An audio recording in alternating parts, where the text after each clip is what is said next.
Hello and welcome to today's guitar lessons. In this lesson we're going to be looking at using some target notes in your solos using the CAGED system. Now the CAGED system is a very broad topic, there's a lot of different aspects to it and you can use it in so many different ways, it's such a varied topic. So in this lesson I'm just going to be going through a quick overview of the CAGED system and just show you some basic ways that you can use it in your solos to highlight chord tones. Now like I said, because the CAGED system is such a broad topic, I've decided I am going to put together a full lesson pack on the subject. Okay, so in the description box below you'll find that there's a free backing track which is just a C major chord going to an F major chord for you to practice the concepts we're going to discuss in this lesson. You'll also find some chord charts which just basically show all the positions of the C major chord played across all the CAGED shapes. So let's go to the guitar neck now and I'm just going to give you a quick overview of what the CAGED system is. So the CAGED system is a series of chord shapes. So the word CAGED just spells out the chord shapes that we'll be using. So you start off with a C shape, so C major shape. Then it goes on to the A, so C A. So we're going to the A shape, just normal A major chord. Then it goes on to a G, so the normal G major chord. Then on to an E, E major chord. And then a D, D major chord. Now the idea behind the CAGED system is that these shapes are now movable. So basically using those 5 shapes we can now play any given chord in 5 positions on the guitar neck just by using those shapes but just changing where we play them. So C major chord, we've got your normal open C major chord. So now the next letter in the word CAGED would be A, so C A. So what we want to do is, we know that the A chord starts on a 5th string root. So what we need to do is find a C note on the 5th string. So that would be the same place, the 3rd fret on the A string. And then we basically take these fingers, so we take the A shape, we move it up and then put a bar across from where we've just found the C note to be. So we're starting on C there and then we've got these fingers are doing an A major shape. So essentially we've just changed where this top note is, we're just moving it up. So you start with A, A sharp, B, C. The next letter is going to be G, so C, A, G.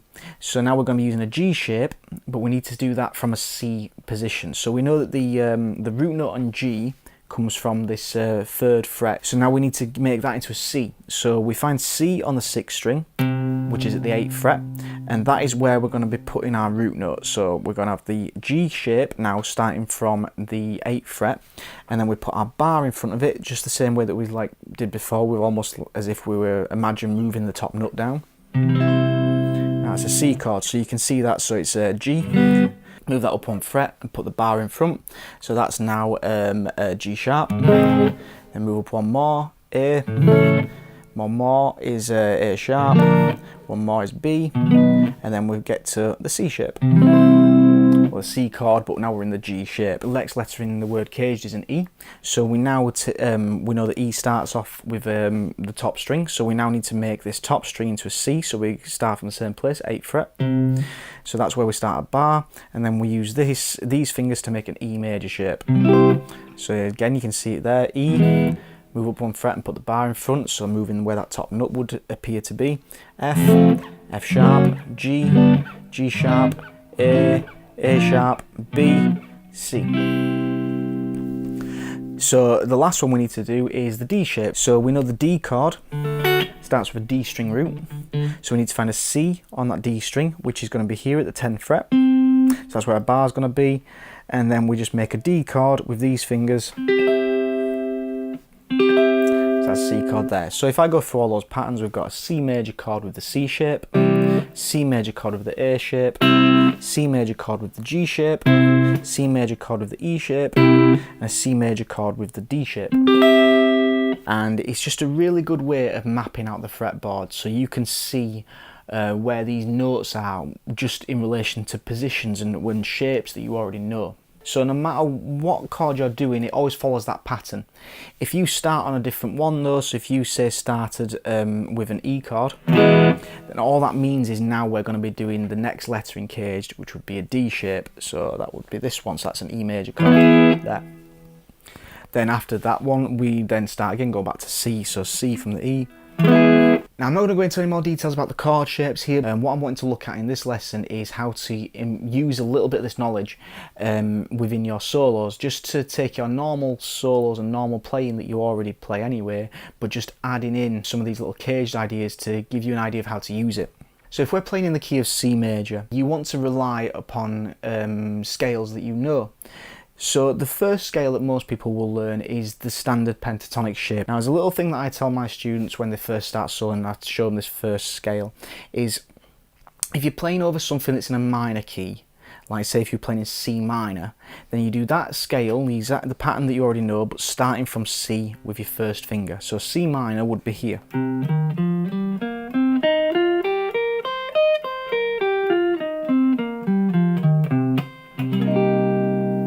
If you're doing over a major chord progression or a major situation, then you do the same scale but starting from the second note of the scale.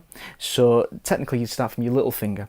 So if I'm playing C major, then I would find C, which is the 8th fret, but I'd start with my little finger and do the scale pattern as normal. So in this situation it would be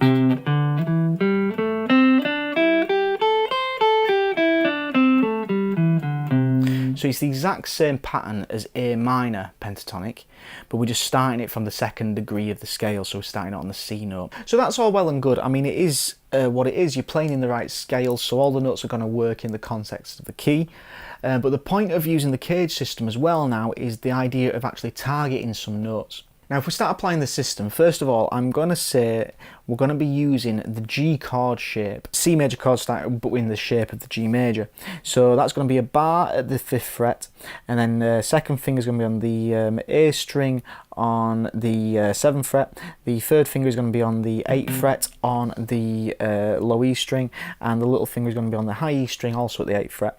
Now, I'm not expecting you to be able to play that chord straight away, because I am aware that is probably the most difficult in the caged patterns to be able to play. But rather than being able to play it, I just want you to actually visualize the notes that are in there. So this pentatonic shape is one that you probably already know, so I'm using this shape because it ties in really well with that scale.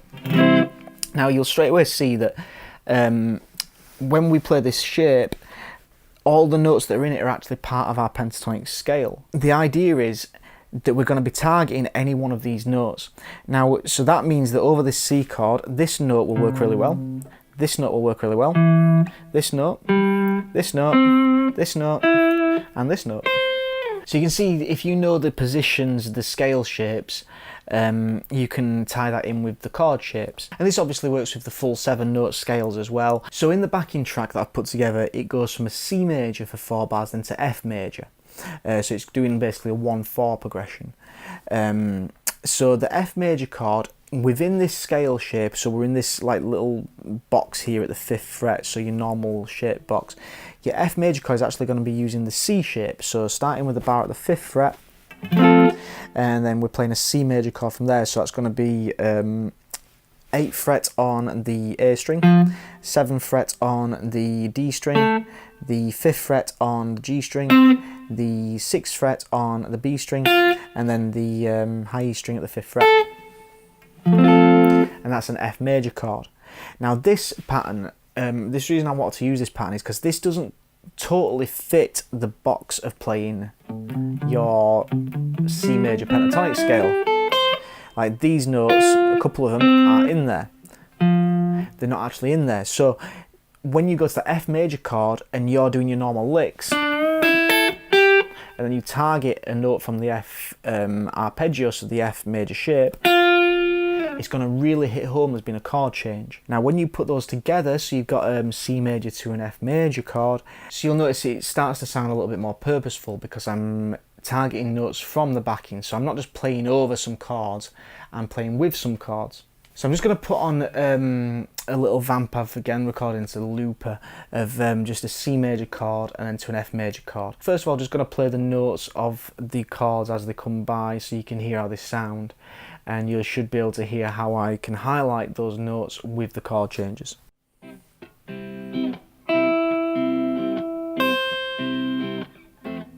F major chord,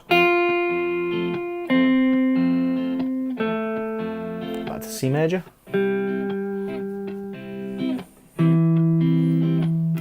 back to F major,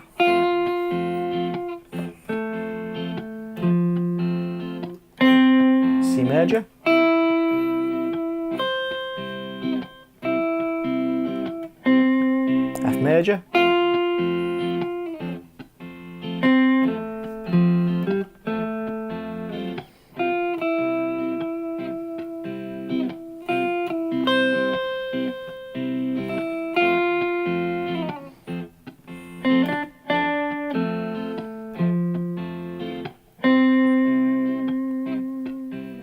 So you notice that by playing notes, just by visualising, because that's all I'm doing is I'm visualising these shapes. So as I was playing over the C, I was seeing this shape without playing it. I was just seeing what notes are there and just highlighting those chords as they were going by. And then when I went to the F chord, I was visualising this shape.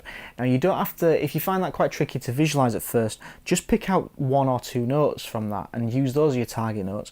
So for me, when I was starting to do this, if I was finding it difficult to find the chord changes, then I'd think, well, on the C chord, I've got this note, B string at the 5th fret, and on the F chord, I just need to move that up a semitone. So that's the 6th fret on the B string.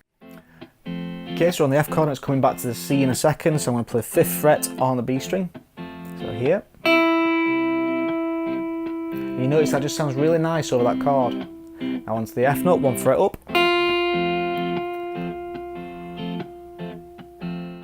If you do need to do exactly what I did there and just take it 1 or 2 notes at a time. So if you do find yourself practicing this over a backing track or with a band and you finding it hard to follow the chords as they're going by, what I would do is, rather than taking each chord individually, I would stick with just the key chord to start with. So if I had a chord progression that, I don't know, went something like a C major, A minor, F major, E minor, G major.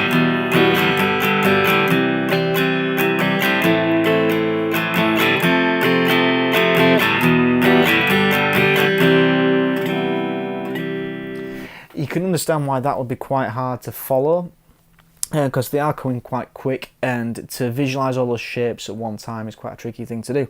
It does get easier the more you do it. If in that context, I would say just try and think of all those C major shapes within whatever scale context you're wanting to use. So if you're just using the pentatonic scale, just look at that G major shape for the C major chord and just see if you can target those notes. At random points, you'll find certain times they'll work because you're over the right chord, sometimes they won't work, but at least you're trying to be a bit more purposeful with your playing.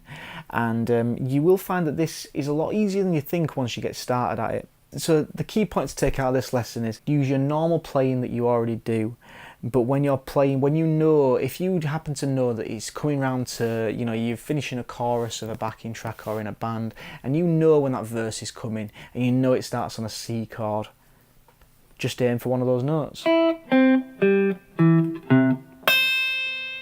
So if you're going to use this concept over in different keys, so I've just started in C for the sake of ease, if you say, for example, using the key of D, remember D pentatonic major scale starts with the little finger, but then follows the same pattern as you're already used to.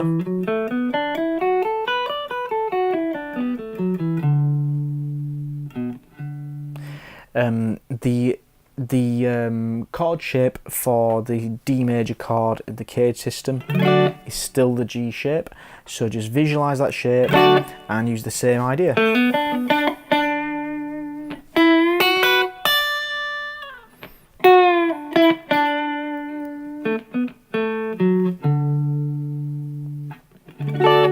So I'm going to leave you with just a bit of an improvisation over the backing track that you can download for free in the description box. Please give this video a like and please subscribe to the channel, and I'll just leave you now with that play out of me just improvising over the backing track.